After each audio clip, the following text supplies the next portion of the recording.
you talk about a band like Muse, a lot of different conversations come up. Are they one of the most important bands of our time? Are they one that sits within the pantheon of the greatest of all time?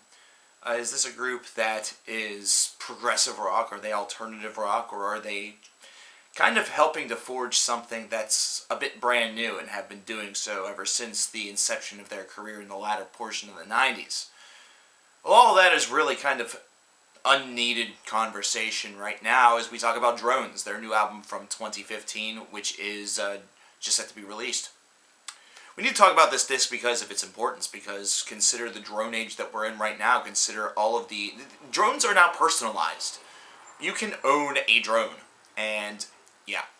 However, this is an album that is a concept album that uses drone more so in a different sense of the word, more so in the sense of somebody who has been broken to the point where they conform and become a drone for society, only to eventually revolt and have that eventually be what they do.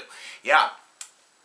Before we had all of these ideas of drones being in the sky, monitoring our every move, a worker drone or a drone was somebody who just conformed or fit in with the dregs of society, was really one that just sort of was one of the flock. One of the flock, very obedient, wage slave, bleh.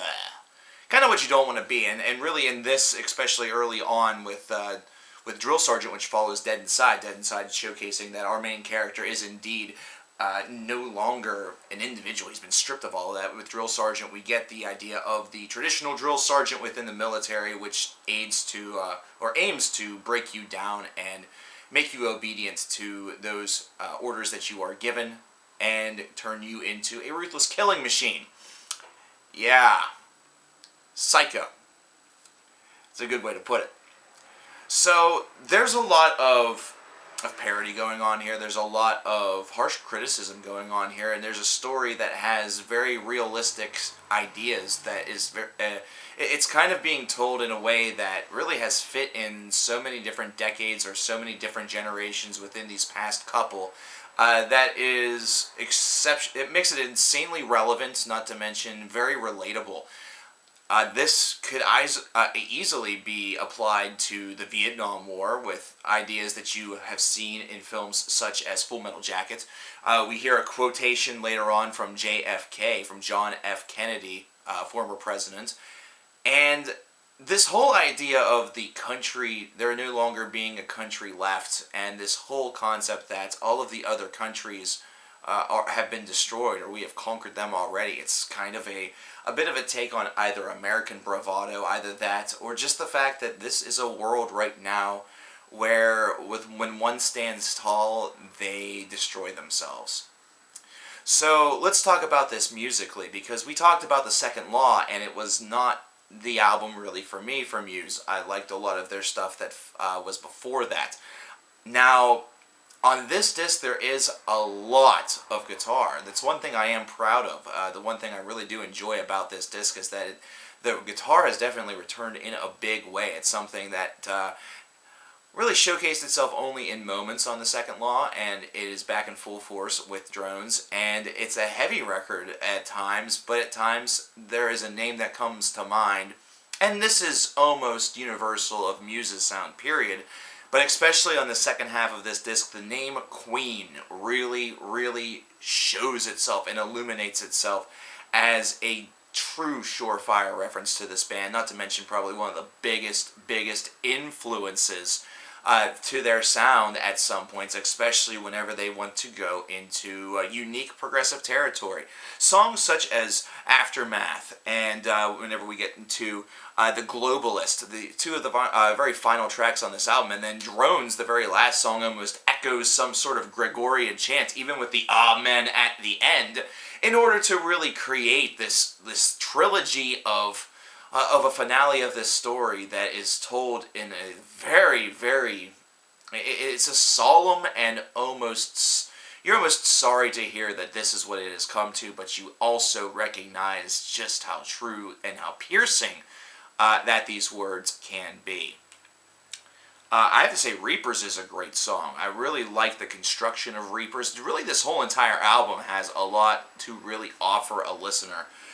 Based around the fact that this is a disc where many sounds are explored, ones that the band has perhaps touched base on in previous albums, but they've put it all together into this conceptual release, and the Muse is a band that's done like 2 and 3 part suites before, but the conceptual release such as this one, this is a cool achievement for them.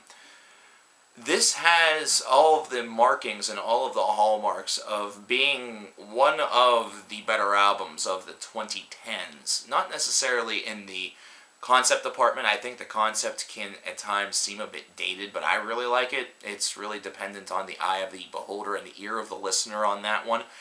But I think that this musically will go down as a very creative, not to mention a very dynamic album that works on a lot of different levels. The only complaint or the only shortcoming that I see, the only shortfall, is that whenever you do something like they did with the trilogy of tracks at the end, it does disturb the flow quite a bit, and you really have to deliver something pretty magnificent in order to qualify doing that. And I think that Muse did, but I have a feeling that not everyone's going to share that gesture and that sentiment.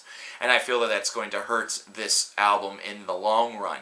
But aside from that, creatively, this has just tons of potential. And as far as the overall flow is concerned, and I'm even going to include that trilogy at the end, the trilogy of tracks at the end, I think it goes very, very nicely. I think this story really arcs more so on the emotion of all of this that's going on. I think it really is showcasing more of a cinematic perspective of it, where you have somebody who's kind of just wallowing and drifting and not doing much with dead inside. You can almost imagine somebody just lying around contemplating the meaning of life. And then as things continue and progress, you can see the frenzy sort of build, and then you kind of see and hear the sounds and the sights of revolution, either that or the calls for change, only to see that the aftermath is not something that you really ever have in mind, or that revolution never completely occurs. Even with the American Revolution, we here in America were ultimately boned. I really like this disc. I disc this like a lot. Wow. I liked this disc a lot. Thank you and good night. I thought it was really cool. I think that this is a nice concept. It's a neat idea. Muse is a band that is creatively just, it's out there. The vocals are phenomenal. Musically speaking, I love the solid ground that this is on. I love the influence. I love the alternative meets prog meets a little bit of heavy metal meets Queen meets Gregorian chant at the end, because I just want to say Gregorian chant again. Amen. Hallelujah. If I remember the last part of that, that's from a Jack Panzer song.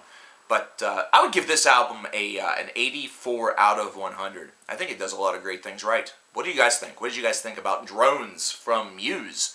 Is this their best album yet, or is this one that kind of just falls by the wayside? Let me know in the comments below. Please, please do that. Have you checked out the review that we just did of the new Florence and the Machine record earlier this week? If you haven't, you should. It's pretty awesome as well. 2 great albums that have come out here in the recent alternative past, and you should also check out the ones for other alternative names, such as Mumford & Sons, but more so than that, My Morning Jacket. The new My Morning Jacket record's exceptional. Alright, I think I'm done here. I don't want to do any more. Oh, that's right, I don't have a camera, guy.